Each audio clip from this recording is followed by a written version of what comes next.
Olhei para a tela do computador até meus olhos arderem. Aquele valor não fazia sentido. 3.000 reais. Transferência para uma conta que eu nunca tinha visto. E não era a primeira. Voltei 2 meses no extrato. Mais 3.000. Voltei mais 1 mês. Outros 3.000. Minha mão tremia segurando o mouse. 30 anos de casamento. 30 anos dividindo cada centavo, planejando cada gasto, construindo tudo juntos. E agora isso. Dinheiro sumindo da nossa conta como água escorrendo por um ralo invisível. Mas deve ser algum investimento que ele fez, sussurrei para a sala vazia. Mas meu estômago revirou, porque eu sabia. Lá no fundo, onde a gente guarda as verdades que dói demais encarar, eu sabia que aquilo não era investimento nenhum. Fechei o laptop com mais força do que pretendia. 58 anos. Era essa a idade que eu tinha quando descobri que não conhecia o homem com quem dividia a cama há 3 décadas. 6 meses antes, minha vida ainda fazia sentido. Acordava às 6 da manhã, preparava o café como Roberto gostava, forte, com 2 colheres de açúcar. Ele descia de gravata, lia as notícias no celular enquanto eu colocava pão na torradeira. A mesma rotina de sempre, a mesma conversa de sempre. Dia cheio hoje, ele dizia, sem levantar os olhos da tela. Deixei seu almoço pronto na geladeira. Ele assentiu. Beijou meu rosto distraído. Saiu. Eu ficava ali, na cozinha que organizei 1.000.000 de vezes, olhando os ímãs na geladeira. Fotos antigas. Eu e Roberto no nosso casamento. Os meninos pequenos, a casa da praia que vendemos há 10 anos. Desisti da minha carreira para cuidar deles, para que ele pudesse crescer na empresa. É temporário, eu dizia. Quando as crianças crescerem, volto a trabalhar. Mas temporário virou permanente. E quando me dei conta, tinha 58 anos e um currículo com um buraco de 30 anos. Não que eu me arrependesse. Amava meus filhos. Amava ter sido presente. Mas às vezes, lavando louça ou dobrando roupa, eu me pegava pensando, e eu? Onde foi que eu fiquei nessa história? As tardes eram iguais. Limpeza, mercado, alguma visita à minha mãe. Mulheres da igreja me ligavam para organizar bazares. Eu sempre dizia sim. Era boa nisso. Organizar, planejar, fazer as coisas funcionarem.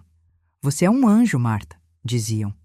Eu sorria, mas por dentro, uma parte de mim gritava que não queria ser anjo. Queria ser gente. Gente que erra, que diz não, que coloca seus desejos em primeiro lugar de vez em quando.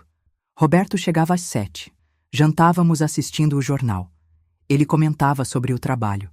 Eu ouvia. Contava sobre meu dia. Ele ouvia pela metade. Você não acha que poderíamos viajar mais? Perguntei uma noite.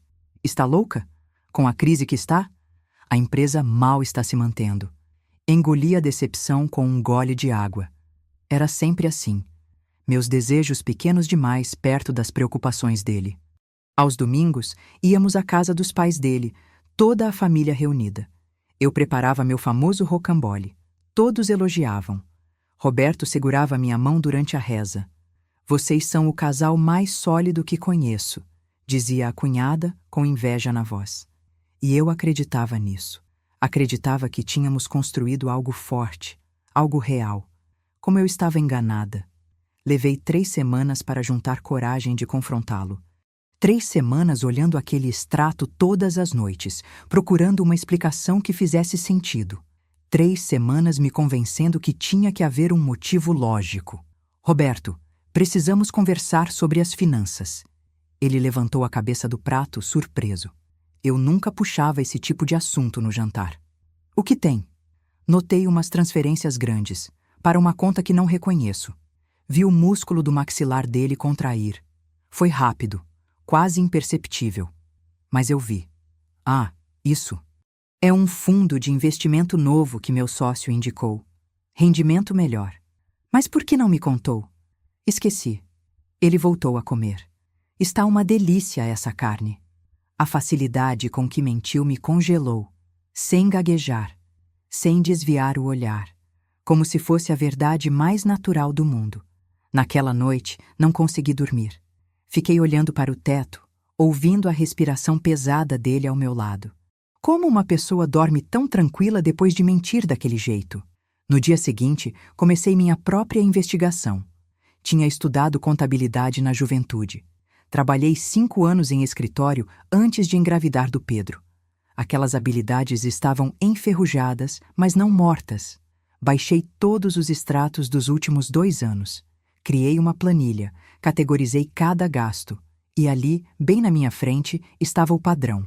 Todo dia 15, 3 mil reais. Sempre para a mesma conta. Mas não era só isso. Havia outras coisas. Gastos em restaurantes caros que nunca frequentamos. Uma joalheria no shopping. Débitos de hotéis em finais de semana que ele dizia estar em congressos. Meu coração batia tão forte que doía. Liguei para o banco. Fingi ser ele. Minha voz baixa, firme. Consegui o nome do titular da conta que recebia as transferências. Júlia Mendonça. Júlia. Um nome bonito. Jovem. Pesquisei no Facebook. Encontrei em 2 minutos. 29 anos.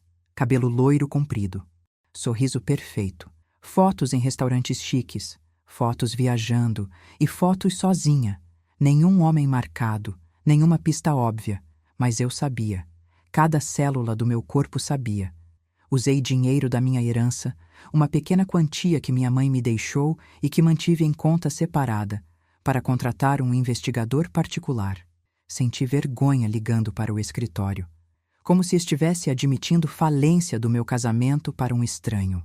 Não se sinta mal, disse ele, um homem de uns 50 anos com olhar cansado. Metade dos meus casos são como o seu. Isso não me consolou.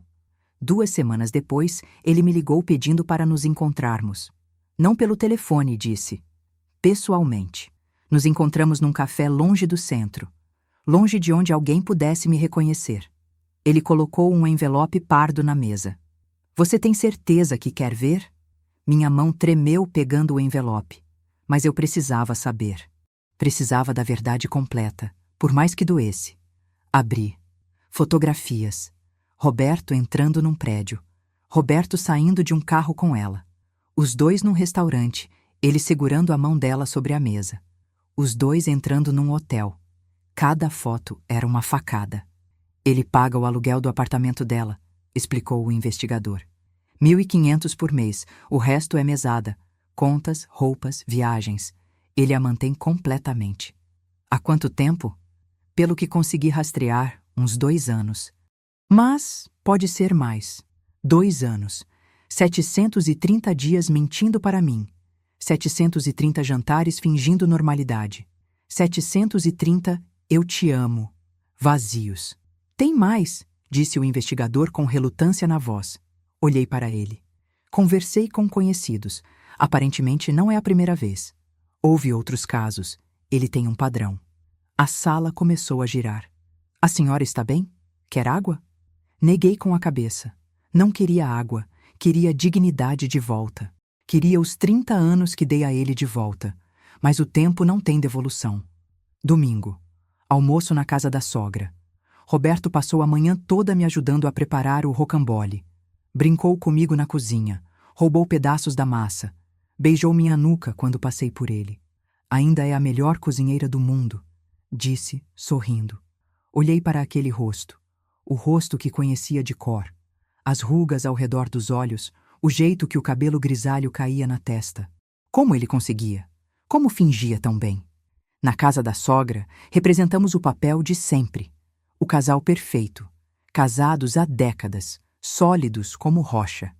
Vocês são exemplo para todos nós, disse o cunhado, levantando a taça. Roberto apertou minha mão, sorriu para mim com aquele olhar que antigamente me derretia. Agora só me dava náusea. A sobrinha dele, Amanda, estava lá. Advogada, especializada em direito de família. Tinha vindo de São Paulo para visitar a família. Conversamos na varanda, enquanto os outros assistiam futebol na sala. Tia Marta, você está bem? Parece cansada. Estou. Um pouco. Ela me olhou com atenção. Uma atenção que me deixou desconfortável. Se precisar conversar sobre qualquer coisa, até profissionalmente, estou aqui. Havia algo no tom dela. Uma oferta velada. Será que ela sabia? Será que outros sabiam e eu era a única tola que vivia na ignorância? Obrigada, querida. Peguei o cartão que ela me estendeu. Vou guardar. Naquela noite, quando voltamos para casa, Roberto estava particularmente carinhoso. Foi um dia bom, disse, me abraçando por trás enquanto eu tirava os brincos. Foi, menti. Eu te amo, você sabe disso, né? Olhei para ele pelo espelho. 30 anos de história entre nós, filhos, netos, uma vida inteira construída tijolo por tijolo, e ele destruiu tudo. Por quê? Por tédio? Por ego? Porque eu não era mais jovem e bonita o suficiente. Também te amo, respondi. Mais uma mentira para adicionar à pilha crescente de falsidades que era nosso casamento. Minha mãe teve um AVC 3 semanas depois. Peguei o primeiro ônibus para Ribeirão Preto, onde ela morava com minha irmã. Roberto ficou. Alguém precisa cuidar das coisas aqui, disse. No hospital, olhando para minha mãe frágil naquela cama, algo dentro de mim quebrou. Chorei. Pela primeira vez, desde que descobri tudo, permiti que as lágrimas saíssem. Lágrimas pela minha mãe. Lágrimas pelo meu casamento morto. Lágrimas pela mulher que eu tinha sido e que nunca mais seria. Você não está bem, disse minha irmã, Helena. Mãe está doente. Claro que não estou bem. Não é só isso. Você está diferente, apagada. 3 semanas cuidando da minha mãe.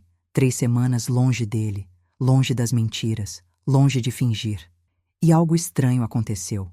Comecei a respirar melhor.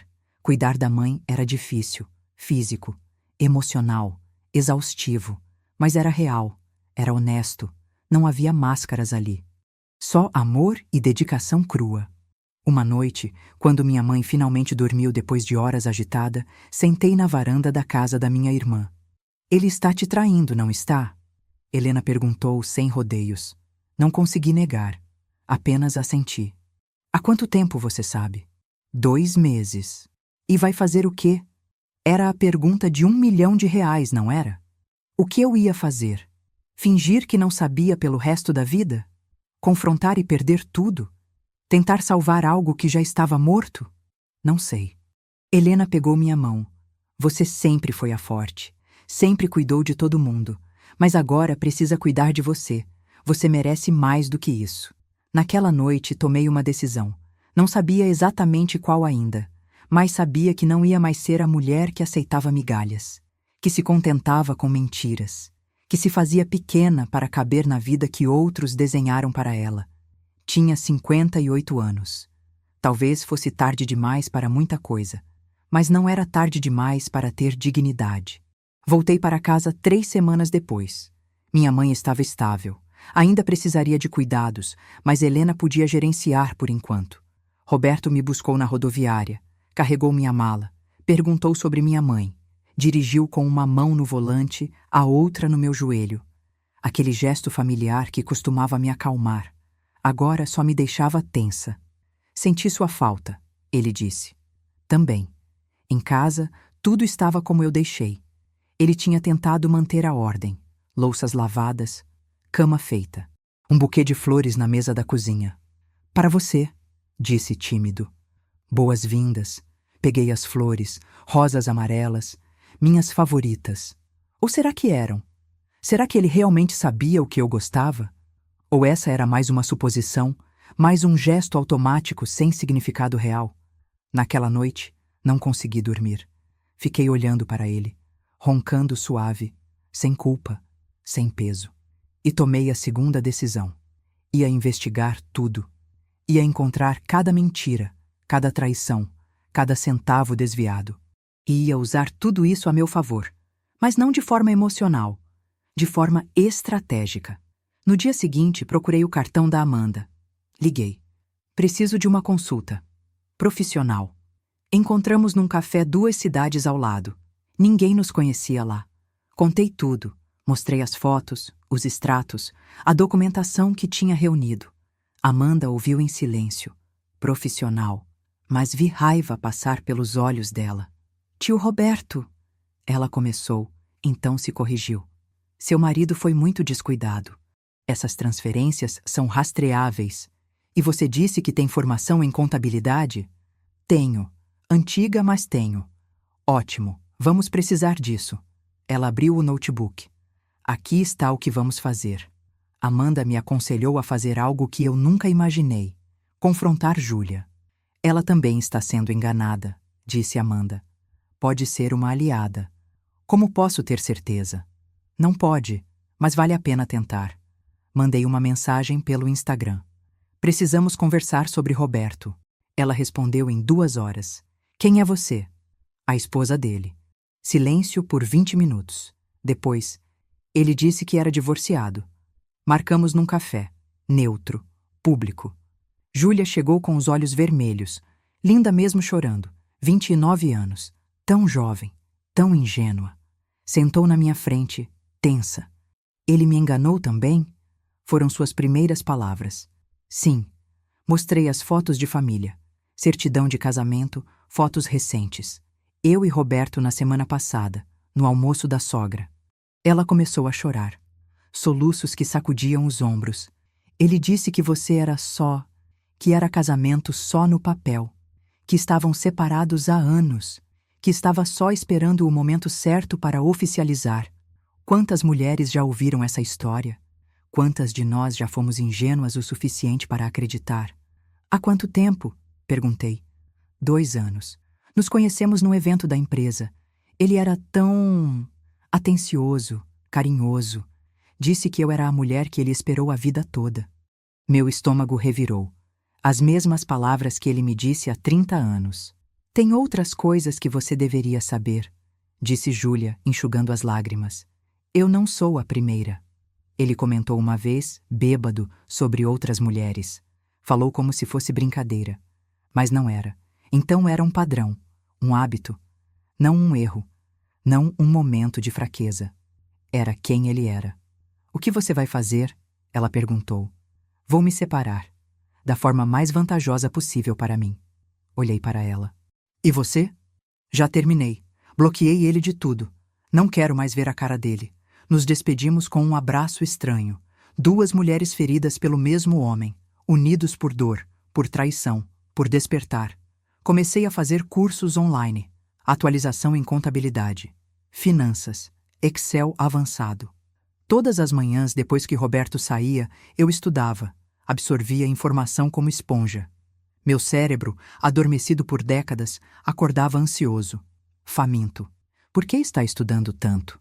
Roberto perguntou uma noite, vendo meus cadernos na mesa. Para não enferrujar, sorri doce. Uma amiga da igreja disse que precisam de voluntária para organizar as finanças da paróquia. Quero estar preparada. Ele assentiu, desinteressado. Voltou ao celular. Entrei para aulas de yoga no centro comunitário. Conheci Maria, Helena, Sueli, todas mulheres da minha idade passando por suas próprias tempestades. Divórcios, filhos problemáticos, pais doentes. Crises de identidade. A gente passa 50 anos cuidando dos outros, disse Maria um dia, e esquece de cuidar da gente. Nunca é tarde, completou Sueli. Minha avó voltou a estudar aos 70. O professor, seu Paulo, era viúvo, gentil. Ensinou-nos sobre respirar, sobre soltar, sobre encontrar força no silêncio. Vocês são mais fortes do que imaginam, dizia sempre. A vida não quebra mulheres como vocês, apenas revela sua verdadeira força. Voltei a dormir bem. Pela primeira vez em meses, meu corpo mudou. Não mais curvado sob peso invisível, mais ereto, mais presente. Roberto notou. Você está diferente. Diferente como? Não sei, mas leve. Se ele soubesse. Se ele imaginasse que minha leveza vinha de planejar minha libertação dele. Que cada aula de yoga me preparava para o confronto final. Que cada curso online me armava com conhecimento que usaria contra ele. Mas ele não sabia. Homens como ele nunca sabem. Subestimam, ignoram. Assumem que somos inofensivas, passivas, eternamente perdoadoras. Erro fatal. A empresa de Roberto entrou em crise. Um cliente grande cancelou o contrato. Outro atrasou pagamentos. De repente, ele, que sempre foi tão seguro financeiramente, estava desesperado. Ele precisava de dinheiro. Rápido. Marta, preciso de um favor. Ele segurou minhas mãos no jantar. Um favor grande. O que foi? Precisamos de um empréstimo, emergencial. Pensei em pedir para sua família. Seu primo, o advogado, tem condições. Seria temporário. 3 meses no máximo. Meu primo Jorge, rico, conservador, mas confiava em mim. Quanto? 200 mil. Engoli em seco. Era muito dinheiro. Por que eu faria isso? Ele piscou, surpreso com a pergunta, como se fosse óbvio, como se eu devesse a ele. Porque somos casados, porque você me ama, porque é o certo. Amor. Ele falava de amor enquanto mantinha outra mulher, enquanto desviava nosso dinheiro, enquanto mentia todos os dias. Vou pensar. Marta! Ele nunca usava aquele tom comigo, duro, imperativo. Não é hora de pensar, é hora de agir. A empresa está em risco. E eu disse que vou pensar. Liguei para Amanda naquela noite. Ele pediu dinheiro emprestado. Perfeito. Ouvi ela digitando. Aqui está o que você vai fazer. Diga que sim, mas com condições. Ele precisa transferir patrimônio para seu nome como garantia. Ele vai aceitar? Se está desesperado o suficiente? Vai. No dia seguinte, sentei com Roberto. Conversei com Jorge. Ele empresta, mas tem condições. Quais? A casa precisa ser transferida para meu nome, como garantia.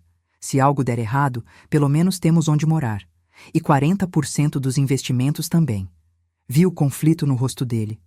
O orgulho versus a necessidade. A necessidade venceu. Tudo bem, mas é temporário. Quando pagar, volta para os 2 nomes. Claro, mentira. Nada voltaria. Porque eu não ia deixar. Assinamos os papéis na semana seguinte. Casa no meu nome. Investimentos no meu nome. Tudo perfeitamente legal. Tudo documentado. Amanda revisou cada vírgula. Perfeito. Ele acabou de te dar tudo o que você precisa para sair dessa com segurança financeira. E o melhor, Roberto nem percebeu. Pensou que estava me usando, quando na verdade eu estava 3 passos à frente. Com os bens em meu nome, comecei a mover dinheiro. Lentamente. Estrategicamente. Das contas conjuntas para contas só minhas. Sempre valores dentro do permitido. Sempre documentado. Nada ilegal. Nada questionável. Contratei um contador de confiança, indicação de uma amiga das aulas de yoga. Quero organizar minhas finanças de forma independente. Saindo do casamento? Ele perguntou sem julgamento. Em breve. Ele me ajudou a estruturar tudo. Contas separadas, investimentos em meu nome, até um pequeno fundo de emergência. E comecei a trabalhar, de verdade. Uma antiga colega da época de escritório me indicou para uma empresa pequena. Precisavam de consultora financeira freelancer. Você sempre foi brilhante, Marta, disse ela. Por que parou? Circunstâncias da vida. Bem, está na hora de voltar. O primeiro pagamento na minha conta foi libertador. Não era muito, mas era meu. Resultado do meu trabalho, do meu conhecimento, das minhas habilidades. Aos poucos, outros clientes vieram. Indicações. Pequenas empresas que precisavam organizar finanças. Trabalhava de casa, no quarto de hóspedes que transformei em escritório. Roberto mal notou. Estava ocupado demais tentando salvar a empresa dele. Você está trabalhando? Perguntou um dia, surpreso ao me ver ao telefone fechando um contrato. Sim, consultoria financeira. Freelancer. Interessante. Interessante. 30 anos cuidando dele e dos filhos. Normal. Alguns meses trabalhando. Interessante. Mas não importava o que ele pensava. Não mais. Domingo à tarde, depois do almoço. Roberto estava no sofá, assistindo futebol. Relaxado, satisfeito. Coloquei o envelope na mesinha de centro. Grosso. Pesado. O que é isso? Ele perguntou, sem tirar os olhos da TV. Abra. O tom da minha voz fez ele me olhar. Havia algo diferente. Ele sentiu. Pegou o envelope. Abriu. As fotos caíram no colo dele. Ele e Júlia. Ele entrando no apartamento dela. Ele em restaurantes, hotéis. O sangue fugiu do rosto dele. Marta, eu posso explicar. Pode? Sentei na poltrona em frente. Calma. Firme. Então explica. Explica os 2 anos de mentiras. Explica os 72 mil reais desviados da nossa conta para manter sua amante. Explica as outras mulheres antes dela. Outras mulheres? Que outras mulheres? Isso é loucura! Júlia me contou. Ela que você convenceu que era divorciado, que estava livre. Interessante, né? Casado comigo, mas divorciado para ela. Ele ficou branco. Completamente branco. Você conversou com ela? Conversei. Tivemos uma conversa bem produtiva, na verdade. Roberto passou as mãos pelo rosto. Tentou negar. Depois minimizar. Depois desculpas, promessas vazias de mudar, de ser melhor, de nunca mais. Foi um erro. Um erro terrível. Mas eu te amo. Nosso casamento é real. Ela não significa nada. E quanto significo eu? Minha voz não tremeu. Se eu significasse algo, você não teria feito isso. Não por 2 anos, não de forma tão calculada. Podemos consertar. Terapia de casal, qualquer coisa, não joga tudo fora. Eu não estou jogando nada fora, Roberto. Você já fez isso. Há 2 anos. Levantei. Peguei outro envelope. Esse mais fino. Você tem 2 opções. Aceito uma separação amigável nos meus termos, ou eu torno isso público. Cada foto, cada transação, cada mentira. Nessa cidade onde reputação é tudo, imagina o estrago. Você não faria isso. Não me teste. Olhei nos olhos dele. 30 anos, Roberto. 30 anos eu cuidei de você. Sacrifiquei minha carreira, meus sonhos. E você jogou tudo fora. Então não me teste. Ele abriu o segundo envelope. Termos da separação. Elaborados por Amanda. A casa fica comigo. 60% dos investimentos. Pensão mensal.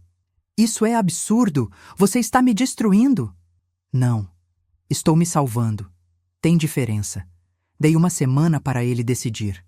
1 semana para consultar advogados e perceber que eu tinha documentado tudo perfeitamente, que cada movimentação dele estava registrada, que eu tinha testemunhas, provas, evidências. Ele assinou. Claro que assinou. Porque homens como ele são covardes. E, acima de tudo, protegem a própria imagem. O processo de separação levou 4 meses. 4 meses de tensão, de advogados, de papelada, de desfazer 30 anos de história. A comunidade começou a perceber. Sussurros, olhares, perguntas discretas. Algumas amigas se afastaram, assustadas talvez, ou julgando, ou com medo de que a separação fosse contagiosa. Mas outras se aproximaram. Maria do Yoga, Helena, minha irmã, Amanda, que virou mais que advogada, virou amiga. E surpreendentemente, Júlia, ela me procurou 2 meses depois do confronto. Queria testemunhar, queria ajudar. Ele me usou. Usou você. Não vai mais usar ninguém. Juntas, formamos algo poderoso. 2 mulheres que ele tentou quebrar, que ele subestimou. E o mais bonito, nem foi sobre vingança. Foi sobre justiça. Sobre não deixar que homens como ele saiam impunes. Sobre proteger futuras mulheres que ele pudesse enganar. Quando a separação foi finalizada, organizei uma pequena reunião na minha casa. Maria, Helena, Amanda, Júlia, as mulheres que me sustentaram. Obrigada, disse, erguendo uma taça de vinho. Vocês me lembraram quem eu sou. Você sempre foi forte, disse Amanda. Só precisava lembrar disso. Júlia, mais jovem, parecia pensativa. Sabe o que aprendi com tudo isso? Que a gente aceita o amor que acha que merece. E eu achava que merecia migalhas. Todas nós achamos, concordou Maria. Até acordarmos. Naquela noite, depois que todas foram embora, sentei sozinha na sala. Minha sala, minha casa, meu espaço. Tinha renovado tudo. Pintado as paredes de um tom suave de verde água. Comprado móveis que eu escolhi, plantas por todos os cantos, livros nas estantes, fotos minhas, da minha família, das minhas amigas. Nenhum vestígio dele. E pela primeira vez em 30 anos, senti paz. 6 meses depois da separação, a igreja me convidou para dar uma palestra. Educação financeira para mulheres, era o tema. Fiquei nervosa. Nunca tinha falado em público, mas Amanda me encorajou. Você tem uma história para contar. Mulheres precisam ouvir. 23 mulheres apareceram, de todas as idades. Algumas eu conhecia da comunidade, outras eram desconhecidas. Falei sobre independência financeira, sobre a importância de ter conta própria, de conhecer as finanças da casa, de não abrir mão completamente da carreira. Falei, sem dar detalhes íntimos, sobre minha própria história, sobre ter abdicado de tudo e sobre ter que reconstruir aos 58. Não é tarde demais, disse, olhando para os rostos atentos. Nunca é tarde para recomeçar, para se valorizar, para exigir respeito. Uma mulher, cabelos grisalhos, levantou a mão. Mas e se a gente tiver medo? Medo de ficar sozinha? De não conseguir se sustentar? O medo é real, respondi. Mas sabe o que descobri? Solidão não é sobre estar sozinha. É sobre estar com alguém que te faz sentir invisível. E quanto a se sustentar, vocês são mais capazes do que imaginam. Depois da palestra, várias mulheres me procuraram. Queriam conselhos, queriam desabafar. Uma me contou sobre o marido que controlava cada centavo. Outra sobre nunca ter trabalhado e se sentir presa. Dei meu número para todas. Ofereci ajuda. E percebi algo. Minha dor tinha propósito. Minha história podia ajudar outras mulheres a não cometerem os mesmos erros, a não se perderem no caminho. Minha consultoria cresceu. Passei a atender mais clientes, ganhava bem. Não era rica, mas era independente. Meus filhos, inicialmente chocados com a separação, aos poucos entenderam. Pedro, o mais velho, me disse: "Mãe, sempre vi vocês como o casal perfeito, mas agora percebo que você não era feliz há muito tempo. Só não deixava a gente ver. Tinha razão. Passei tanto tempo protegendo todos que esqueci de me proteger." Roberto tentou se aproximar algumas vezes. Mensagens, ligações, flores. Bloqueei. Segui em frente. Soube por terceiros que ele está namorando outra. Mais jovem, claro. Sempre mais jovem. Alguns sentiram pena dele. Coitado, perdeu uma mulher maravilhosa. Mas a verdade? Eu que ganhei. Ganhei liberdade, dignidade, eu mesma de volta. Hoje, aos 59, acordo sem peso nos ombros. Tomo café lendo algo que eu escolhi ler. Trabalho em projetos que me desafiam. Saio com amigas que me valorizam. Viajo quando quero. Pequenas viagens, mas são minhas. Minha mãe melhorou. Ainda precisa de cuidados, mas está mais forte. Quando vou visitá-la, ela segura minha mão e diz: "Você está radiante, filha." E estou, porque finalmente estou vivendo para mim. Não é a vida que eu imaginei aos 28, quando casei cheia de sonhos e promessas. É melhor, porque é real, porque é minha, porque é construída sobre verdade, não sobre ilusões. Às vezes, no silêncio da noite, penso em tudo. Em como a traição dele, por mais dolorosa que tenha sido, foi na verdade um presente. Um empurrão para eu acordar. Para eu sair da sonolência de 3 décadas e lembrar que sou mais que esposa, mais que mãe, mais que cuidadora. Sou Marta. Tenho 59 anos. Sou consultora financeira. Sou palestrante. Sou amiga. Sou filha. Sou forte. E aprendi algo fundamental. Nunca é tarde para escolher você mesma. Na última palestra que dei, uma jovem de uns 25 anos me procurou. Minha mãe está numa situação parecida com a sua. Não sabe o que fazer. Tem medo. Dê meu contato para ela. Vou ajudar. Porque é isso que mulheres fazem. Levantam umas às outras. Compartilham força. Transformam dor em propósito. E quando fecho os olhos à noite, em paz na minha cama, na minha casa, na minha vida, sei que cada lágrima valeu a pena. Porque me trouxeram até aqui. Porque me mostraram quem eu realmente sou. Porque me ensinaram que recomeçar não é fracasso. É coragem. E coragem, descobri, é coisa que mulher tem de sobra. Só precisa lembrar. Olho pela janela do meu escritório, aquele que um dia foi dele. Vejo o sol nascendo. Mais um dia.